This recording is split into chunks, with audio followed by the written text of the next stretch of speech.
हम इंडियंस के लिए ना बहुत बैड न्यूज है कि हमारा जो ये डॉलर का एक्सचेंज रेट जो है 86 रुपए चल रहा है, वो शायद बढ़कर 90 पार होने वाला है। और ये मैं नहीं कह रहा हूं, ये एसबीआई का लेटेस्ट रिपोर्ट कह रहा है। Indian currency, the rupee, has been making headlines every day for the last few weeks. Today, the rupee suffered its worst single-day drop in close to 2 months. कल रुपए के बारे में काफी खबरें सुन रहे होंगे और पढ़ भी रहे होंगे। ऐसा इसलिए भी हो रहा है क्योंकि इतिहास में पहली बार अमेरिकी डॉलर के मुकाबले भारतीय रुपए 80 के पार चला गया है। और आपने ये नोटिस किया होगा कि ट्रम्प के इलेक्शन जीतने के बाद हमारे रुपए की जो कीमत है वो तेजी से गिरने लगी है। Trump's policies could impact the rupee as well. The Indian currency could depreciate more against the dollar. By how much? The SBI believes by 8 to 10%. कि डोनाल्ड ट्रंप की जीत के बाद इसका डायरेक्ट असर होता है भारतीय रुपया पर, तो इसीलिए हम ये वीकनेस देख रहे हैं। और दुख होता है ये जान के कि 21वीं सदी में ये हाल हो गया है हमारे देश का, जहां अमेरिका इतने घमंड से कहता है कि आज अगर हम छींक भी मार दें तो सारे देशों में ठंड बढ़ जाएगी। और आज रुपए को डॉलर का गुलाम बताया जा रहा है। सिर्फ एक प्रेसिडेंट बदलने से हमारे रुपए की ये स्थिति हो गई है।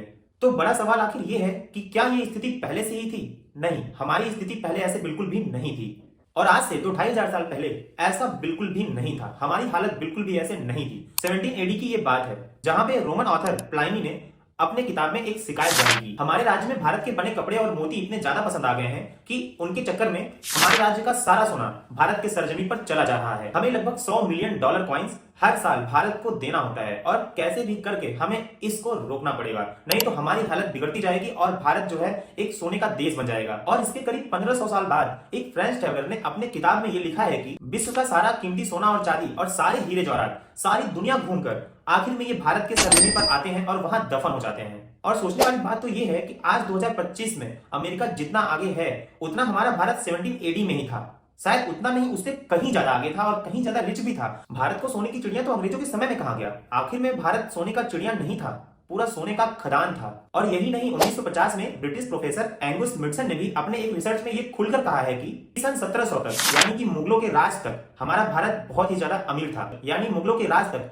पूरे देश की जितनी भी जीडीपी थी उसमें से 20 से 30% जीडीपी भारत से अकेले आता था। और उस समय भारत सारे ही देशों में सबसे ज्यादा सर्वश्रेष्ठ था। पर यह सुनकर बुरा लगता है कि आज 2025 में हमारे रुपए की जो हालत है वो पूरी तरीके से यूएस डॉलर पर डिपेंडेंट है। आज यूएस डॉलर का मार्केट जैसे भी अप डाउन होता है उसी तरीके से हमारा जो रुपया है वो नीचे और घटता बढ़ता है। जहां हमारा देश आज बुरी तरीके से बुरी स्थिति में जाते जा रहा है। और सबसे बुरी बात यह है, द वर्स्ट थिंग इज कि हमें पता भी नहीं कि ये हो क्यों रहा है। आखिर हमारा रुपया जो है वो गिरता क्यों जा रहा है और यूएस डॉलर बढ़ता क्यों जा रहा है। और सबसे बड़ी बात यह है, सोचने वाली बात है कि आजादी तक भी हमारे रुपए की जो कीमत है वो 1 रुपीज इक्वल टू $1 थी। तो ऐसा क्या हो गया इन 70-75 सालों में कि हमारे रुपए की जो कीमत है वो आज इतना गिर चुका है। $1 इज इक्वल टू अभी शायद 86-87 रुपए हो चुके हैं। और गंभीर बात यह है कि लगभग 1600 साल तक हम पूरे विश्व के सबसे रिचेस्ट नेशन थे। मतलब हमसे ज्यादा जीडीपी, हमसे ज्यादा पैसा, हमारे से ज्यादा माइलस्टोन्स, हमसे ज्यादा कोई भी चीज में कोई भी देश आगे नहीं था। मतलब we are the richest nation. और ये लगभग 1600-1700 साल तक रहा। तो आखिर ऐसा क्या हुआ कि आजादी के 77 साल में ही हमारी ये हालत हो गई। हमारा रुपया इतना नीचे गिर गया और गिरता ही जा रहा है। और आज $1 इज इक्वल टू 90 रुपए होने को आ गया है। और वो दिन दूर नहीं कि जब ये 90 से 95 और 95 से 100 पार कर जाएगा। ये हमारा जो देश है अभी बहुत ही चीजों से घिरा हुआ है। हमारे देश में पॉलिटिक्स बहुत ज्यादा है। लोग धर्मों को लेकर के बहुत ज्यादा विचलित हैं।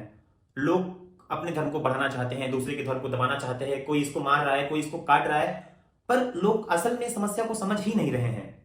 मैं किसी भी धर्म को लेकर के कुछ कह नहीं रहा हूं। और सोचने वाली बात है कि आखिर ये रुपया गिर क्यों रहा है, आखिर दिन प्रतिदिन ये डाउनफॉल पे क्यों है। डॉलर बढ़ता जा रहा है और हमारा देश जो है, हमारे देश की जो करेंसी है वो गिरती चली जा रही है। मैं इसे अपलोड करूंगा नेक्स्ट पार्ट में पूरी रिसर्च के साथ और आपको बताऊंगा कि आखिर ऐसा क्यों हो रहा है कि हमारी जो करेंसी है वो गिरती जा रही है और आखिर इसे कैसे बचाया जा सकता है और इसमें हमारा क्या योगदान होगा कि हम इसको प्रोटेक्ट कर सकते हैं। और आशा करता हूं कि आपको ये टॉपिक पसंद आया होगा और आप इसका नेक्स्ट पार्ट जो है वो देखना जरूर चाहेंगे। और अगर आप चाहते हैं कि मैं इसको पूरी रिसर्च के साथ नेक्स्ट पार्ट में ले आऊं तो कमेंट, इतना तो कहने की जरूरत ही नहीं है।